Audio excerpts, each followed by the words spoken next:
Hello， 大家好。城巴喺2023年投得西沙高柏新路線嘅專營權，並喺2024年先開辦往返馬鞍山嘅581號線同白石角嘅582號線。隨着西沙灣人口持續增加，餘下嘅新路線亦都喺2025年分階段投入服務。另外，城巴、九巴同龍運巴士亦都安排部分現有路線延伸到14鄉，令西沙高柏有大約10條巴士路線。今集會同大家分3部分介紹西沙高柏嘅巴士網絡。我哋準備出發。西沙高柏係新界東全新嘅綜合地標，集運動、娛樂、餐飲同生活休閒體驗於一身。佢喺2025年1月起開幕，除咗有2期商場之外，仲有高柏 Sports 同高柏 Aqua， 每逢週末假日吸引唔少家庭、運動愛好者同寵物主人前往。至於另一邊就係住宅項目西沙灣 Series C， 當中第1期喺2025年12月開始入伙，進一步帶動人流。配合交通需求，位於西沙灣地下嘅交通交匯處喺2025年3月啟用。佢設有4條雙坑同1條單坑，主要俾專營巴士使用，並設有西沙灣住客專用嘅專上候車室。初期只有喺週末假日行走嘅580號線以呢度為總站，其後因應西沙灣居民入住，其他以西沙高柏為總站以及循環點嘅路線亦都搬入呢個交匯處，為乘客帶嚟更舒適嘅等車環境。另一方面，城巴同九巴亦都大幅加強西沙灣路線嘅服務。首先，城巴將580號線提升至每日行走，並開辦3條喺繁忙時段服務嘅特別班次，令到自家營運嘅路線增加到6條。而九巴就將287號線改為雙向路線並加班，繼續接載乘客轉乘其他九巴路線。其次，過海隧巴980X 號線以及龍運巴士 A41P 號線部分班次亦都獲延伸到西沙灣，為該帶提供直接往返港島同機場嘅服務。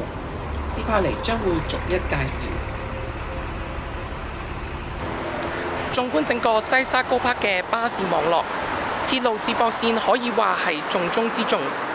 原因係佢哋都提供每日全日服務。而家城巴同九巴一共有4條鐵路接駁線，分別往返烏溪沙、馬鞍山、大學同沙田站，方便乘客轉乘屯馬線同東鐵線。到底佢哋各自服務邊一啲嘅乘客，而邊條路線有最大優勢呢？2024年西沙高柏同西沙灣尚未完全啟用嘅時候，第一批投入服務嘅路線都接駁鄰近嘅鐵路站，當中包括城巴581、582號線以及九巴287號線。當中後兩者係運輸署因應地區需要，回應14鄉居民希望增加往返大學站同大埔區嘅公共交通，而喺同年3月特別提出。2025年3月，因應人流持續增加，往返沙田市中心嘅580號線亦都開辦，並喺2025年12月提升至每日行走。呢4條全日路線都停靠田寮到樟木頭帝琴灣沿途各站，並分別連接烏溪沙、馬鞍山、大學同沙田站，成為西沙高柏重要嘅公共交通骨幹。打頭陣嘅係城巴581號線，佢往返西沙灣到馬鞍山市中心，並接駁烏溪沙同馬鞍山站。離開樟木頭帝琴灣之後，巴士沿馬鞍山繞道前往烏溪沙站。一般嚟講，由西沙灣出發，大約7至8分鐘就到達。唔少乘客喺呢個站落車。同時，城巴亦都建議乘客喺呢個站轉乘往返港島東嘅過海隧巴682號線。下一站，紅海，沿海，城大學生宿舍。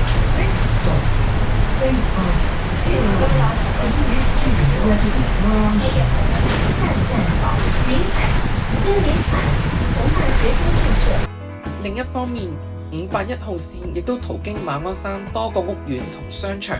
成為城巴第一條專門服務馬鞍山嘅區內路線。而家途經嘅樂和沙係喺2024年12月起加經，並於雲海同景海第4期設站。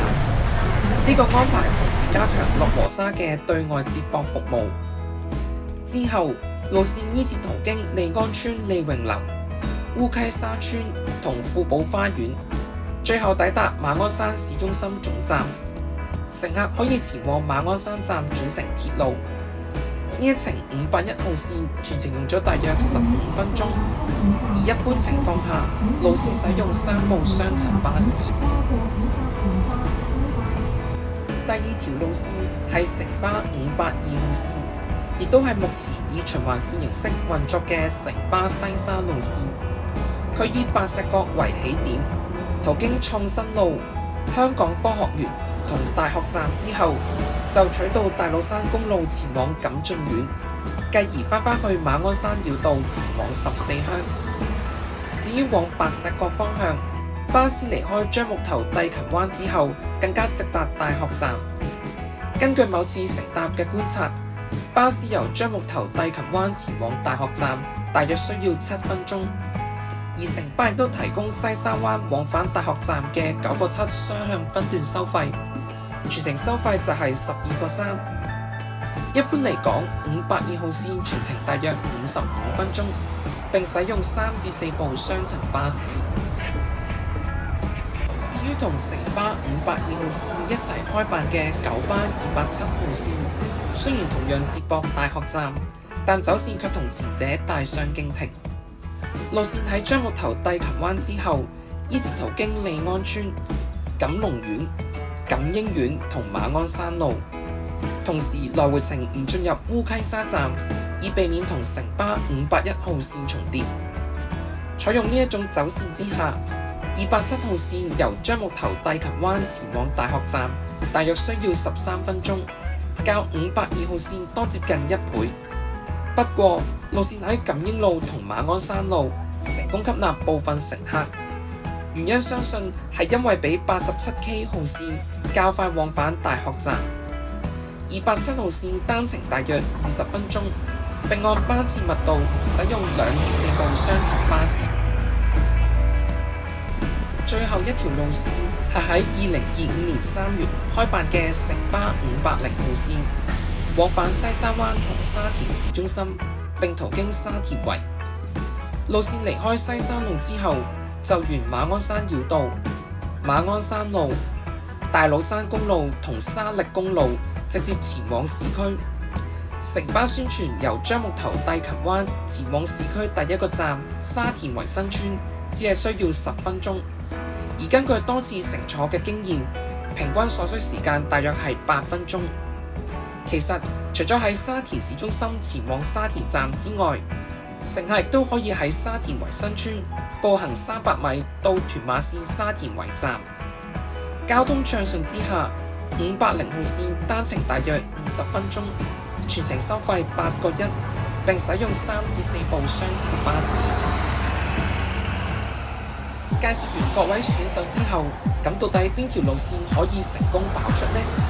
根據多日喺西沙灣嘅觀察，乘客主要乘搭580同581號線往返市區。喺最近嘅服務提升入邊，城巴將兩條路線嘅開出時間調整為梅花間竹。580號線每個鐘頭10、30同50分開出，而581號線就係00、20同40分開出，令佢哋提供10分鐘一班聯合班次。城巴亦都特意宣傳兩條路線頻密連接港鐵站。另外，根據上述比較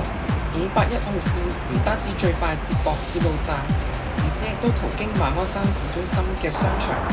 所以十分方便居民出外通勤同埋購物消遣。佢嘅出現甚至搶走部分九巴99號線往返西沙路到馬鞍山嘅短途乘客，因為後者嘅收費較高，而且班次同581號線相若。而581號線係眾多鐵路接駁線入面收費最低，只係需要5個1。然而，真正嘅黑馬其實係後嚟開辦嘅580號線，佢嘅走線可以話近乎專班模式，集中服務沙田圍同沙田市中心，單程時間只係需要20分鐘以內，而且由沙田站搭鐵路前往市區，亦都遠較喺烏溪沙站快。以前往紅磡站為例，沙田站出發只係需要12分鐘，而烏溪沙站出發就最少30分鐘。同時，乘客都可以喺沙田轉乘798號線前往大老山隧道巴士轉車站以及將軍澳，並喺轉車站再轉682號線前往港島東。因此，580號線開辦之後，客量節節上升。有見及此，城巴亦都多次提升580號線嘅服務。而家兩邊總站嘅尾班車係夜晚11點10分，係整個西沙灣路線網絡入邊尾班車最遲開出嘅一條。而喺平日朝頭早7點10分到8點10分，往沙田市中心方向更加增至15分鐘一班，可以見到佢具相當潛力。此外，580號線喺西沙路到沙田市中心，亦都較九巴299X 號線直接，所以都吸引後者嘅乘客轉頭。至於往西沙灣方向，580號線喺沙田同馬鞍山，亦都會停靠好運中心、江背街休憩公園同錦駿苑。至於582同287號線，呢一對路線共同提供西沙灣往返大學站嘅服務。其實582號線本身並非喺西沙招標路線系列，但因為九巴開辦287號線進入西沙灣，導致城巴要求開辦一條往返大學站嘅路線，最終獲延伸到香港科學園同白石角。而除咗西沙灣到大學站嘅分段收費之外，城巴都推出白石角往返大學站嘅5個4雙向短途分段收費，同九巴272A 同272K 號線直接競爭。至於287號線，雖然走線冇582號線直接，但作為九巴唯一服務西沙灣嘅全日路線，九巴亦都不斷加強佢嘅服務，並喺2026年1月將佢轉為雙向服務同延長服務時間。週末假日部分時段更加每15分鐘一班車。隨着乘客對兩條路線熟悉程度上升，大學站嘅乘客傾向見車就上。不過，相較馬鞍山同沙田，西沙灣前往大學站同白石角嘅需求明顯較低，而且附近嘅井頭仲有班次密密嘅專線小巴807K 號線往返大學站，因此582同287號線大部分時段每30分鐘一班。而因為走線較直接，西沙灣嘅乘客多數會乘搭582號線前往大學站，而287號線嘅主要客源反而係大學站往返錦英路。至於喺白石角，582號線就同272A 同272K 號線重疊，導致該帶客量較飄忽。不過仍然有乘客會特意等候呢條路線。雖然582號線同287號線營運狀況一般，但因為有互相制衡同埋插旗嘅作用，所以相信短期之內佢哋唔會有重大轉變。西沙高柏新路線系列除咗有鐵路接駁線之外，城巴亦都有3條直接往返市區嘅路線，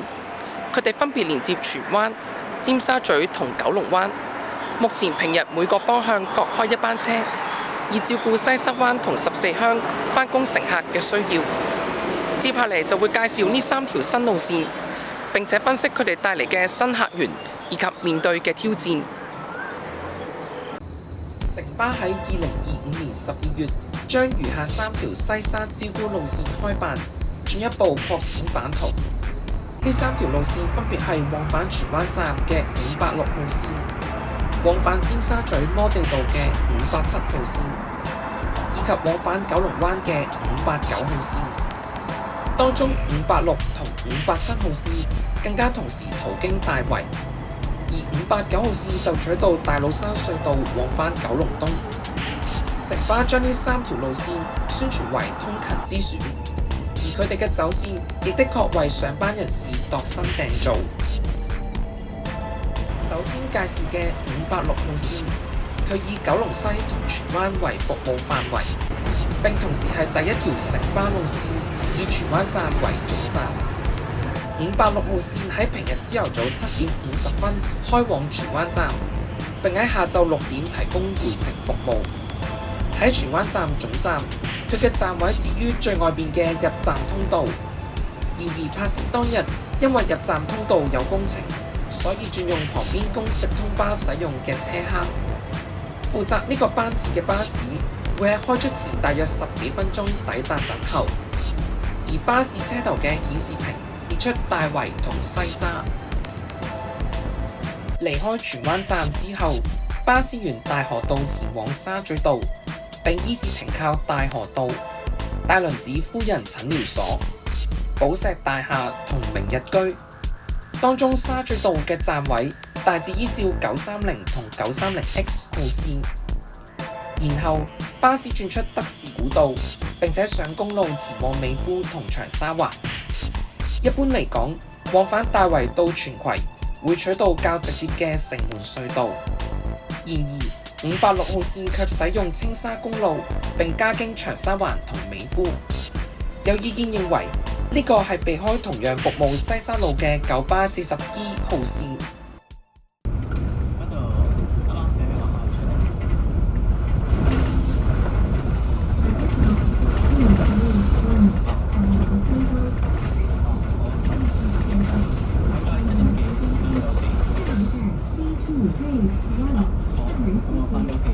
巴士離開美孚之後，會沿蝴蝶谷道進入長沙灣商貿區。586號線喺長沙灣依次停靠 D2 Place One、長麗街同饒宗頤文化館。相較荃灣段嘅車站，長沙灣明顯有較多乘客等候，尤其係 D2 Place One 同長麗街。相信係因為巴士抵達嘅時間遇上放工嘅人潮。喺饒宗頤文化館之後，巴士進入青沙公路，並停靠青沙公路巴士轉乘站。乘客可以喺呢個站轉乘 79X、79P 同979號線前往皇后山，然後巴士沿車公廟道進入大圍，並停靠新翠邨。往市區方向嘅對應車站係世界花園、新翠邨同田心邨。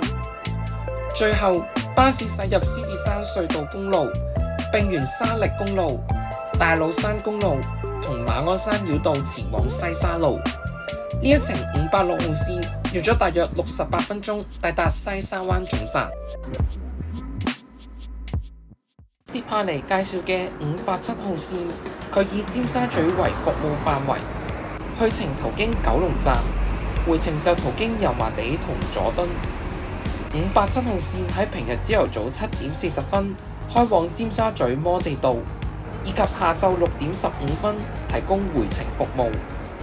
喺尖沙咀摩地道總站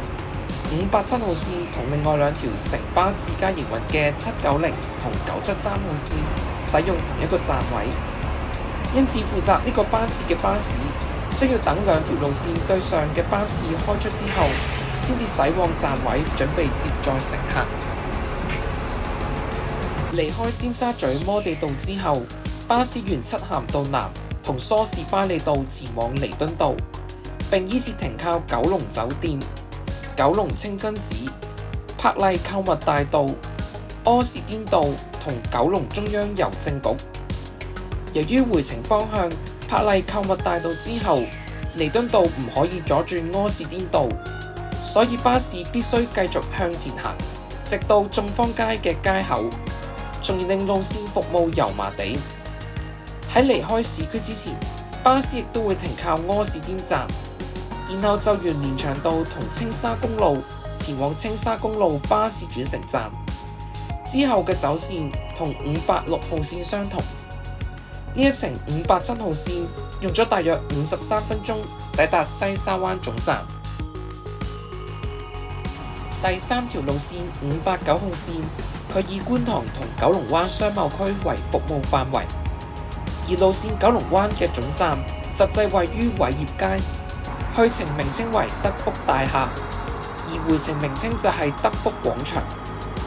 589號線喺平日朝頭早8:05開往九龍灣，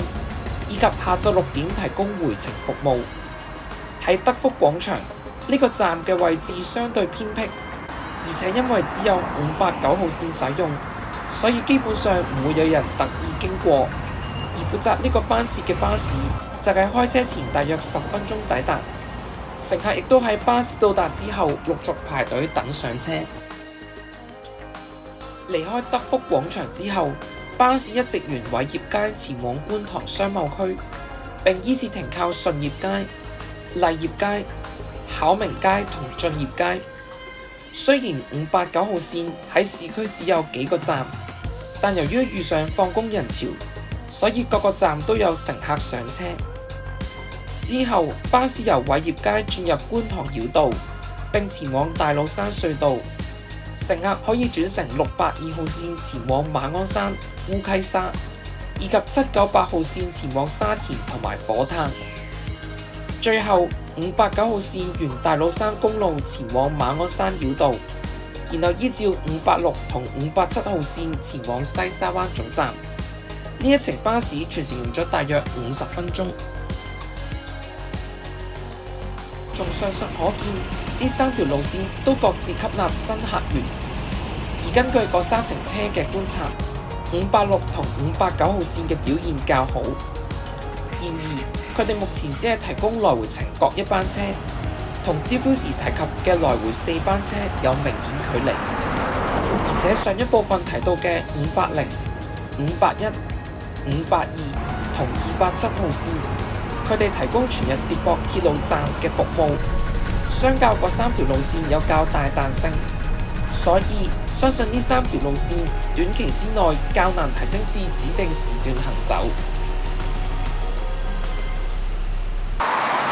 喺最近嘅服務提升入邊，2條本身以烏溪沙站為總站嘅路線，少量班次獲延伸到西沙 Go Park。佢哋可以話係區內嘅長途路線，分別前往港島北岸同機場。雖然佢哋嘅服務時間同樣有限，但就間接令本身冇中標嘅龍運巴士打入西沙灣，並同九巴加強與城巴之間嘅競爭。首先介紹嘅過海隧巴 980X 號線，佢嘅出身同 680X 號線有密切關係。2014年10至12月，680X 號線曾經臨時改用西隧同青沙公路往返港島北岸同馬鞍山，結果反而比原有走線更快。再加上當時運輸署鼓勵巴士公司開辦取道青沙公路嘅路線，令 980X 號線喺2017年2月開辦。平日上晝由烏溪沙站開往灣仔菲林明道，下晝由金鐘東開往烏溪沙站。路線目前由城巴同九巴聯營。喺今次改動入邊，980X 號線平日上下晝各有4個班次獲延伸到西沙灣，服務14鄉嘅乘客。喺金鐘東總站，路線同680同985號線共用站位，而兩巴亦都將西沙灣班次列為特別班次。980X 號線回程班次喺港島嘅服務範圍集中喺中上環，離開金鐘東之後會依次停靠皇后像廣場、砵甸乍街、造貝利街、林士街同皇后街。根據呢一程車嘅觀察，各個車站都有唔少乘客上車，巴士喺上環之後全車坐滿，而喺港島段就用咗大約20分鐘。980X 號線取道西隧之後，會不停站直接前往馬鞍山，所以喺青沙公路亦都會直接飛過轉車站。980X 號線最初開辦嘅時候，各個方向提供2個班次。2017年內增至6班車，2018年進一步增至朝頭早10班同下晝8班。相比之下 680X 號線因為受東隧同大老山隧道塞車問題困擾，客量持續被980X 號線搶走，因此2017年到2024年期間不斷被削減服務。而家路線喺平日上下晝各開4班車，而且部分班次更加使用短車身巴士以善用資源。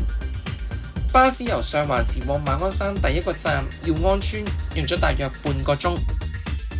980X 號線喺馬鞍山途經多個屋苑，例如耀安邨、福安花園、海柏花園、錦英苑同錦龍苑，沿途各站都有乘客落車。隨着東鐵線延伸過海同埋西隧塞車問題嚴重，唔少早年開辦嘅新界東西隧路線，包括98、981P、982X 同985號線都出現客量流失，班次遭分階段削減。然而980X 號線至今仍然可以維持現有服務，而且唔少班次都滿座甚至頂閘。呢個原因相信係部分屋苑同港鐵站有一定距離，而且路線服務嘅範圍人口十分集中。呢一程巴士用咗大約68分鐘抵達烏溪沙站。獲延伸嘅班次喺烏溪沙站之後，會沿沙安街前往西沙路。呢一段嘅停站安排依照之前介紹嘅西沙路線，然而相較前面嘅路段，西沙同14鄉落車嘅乘客數量明顯較少，相信係因為980X 號線對西沙乘客嚟講較迂迴，而城巴587號線往返西隧嘅走線甚至比佢更直接。最後巴士用咗大約77分鐘抵達西沙灣總站。至於龍運巴士 A41P 號線本身往返烏溪沙站同機場，來回程途經港珠澳大橋香港口岸。路線除咗服務烏溪沙同馬鞍山之外，亦都覆蓋大水坑、亞公角同沙田第一城，以捕捉 A41號線喺沙田冇服務嘅地方。而自從 A41號線需要途經大圍之後， A41P 號線更加成為沙田第一城往返機場最直接嘅巴士路線，因此客量持續上升。目前路線大部分時段30分鐘一班。喺今次嘅改動入邊， A41P 號線將每日早上一班車同下晝5點55分由機場開出嘅班次延伸到西沙灣。西沙段走線同停站依照980X 號線。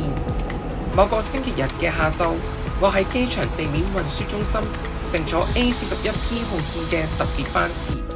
喺離開機場島之前，巴士會另外途經機場博覽館同航天城交匯處，以照顧喺該帶嘅返工乘客。之後，巴士會返去原有走線，依次途經港珠澳大橋香港口岸、青嶼幹線轉車站同青沙公路轉車站前往沙田。呢程巴士由機場前往沙田第一城用咗大約50分鐘。A41P 號線喺沙田到烏溪沙之間服務多個屋苑，同980X 號線相比，路線仲會服務富安花園、77區寧泰路嘅錦泰苑同海典灣、聽濤雅苑同埋眾安邨。其實最初嘅 A41P 號線，佢嘅服務範圍集中喺馬鞍山，但之後因為附近地區居民嘅需求而逐步延長走線。所以對馬鞍山同烏溪沙嚟講， A41P 號線帶有遊花園嘅感覺。然而，由於佢仍然係馬鞍山往返機場最直接同舒適嘅方法，所以仍然有唔少乘客乘搭呢一條路線。嚟到西沙段，乘客數量明顯較少。除咗西沙灣總站之外，其餘車站都冇乘客落車。喺港珠澳大橋香港口岸啟用嘅時候， A41P 號線並非第一批加經嗰個口岸嘅路線，所以乘客早年需要喺青嶼幹線轉車站轉乘其他 A 線前往。2023年龍運巴士安排 A41P 號線加經港珠澳大橋香港口岸，以增加客量。最後呢一程 A41P 號線用咗大約97分鐘抵達西沙灣總站。雖然上述兩條路線嘅服務時間對西沙灣嚟講十分有限，但係對九巴同龍運巴士嚟講卻有重大意義。980X 號線唔單止為西沙提供過海巴士服務，而且間接令九巴有第二條路線服務西沙灣。九巴依家負責上晝7:27同7:43由西沙灣開出嘅班次，同埋下晝6:09以及6:25由金鐘東開出嘅班次。同時 A41P 號線延伸到西沙灣，亦都為龍運巴士擴大服務範圍。總括嚟講，西沙灣嘅對外網絡有明顯提升。雖然該帶仍然以鐵路接駁線為主要骨幹，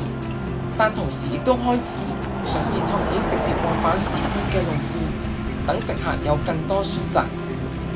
另外，相比之前嘅屯門54區同粉嶺皇后山，城巴喺西沙嘅路線整體車程較短，令營運成本亦都較低，以至從580同581號線提供聯合班次之後，兩條路線嘅客量錄得持續增長。隨着西沙灣其餘期數陸續入伙，相信該帶路線之後會再提升服務。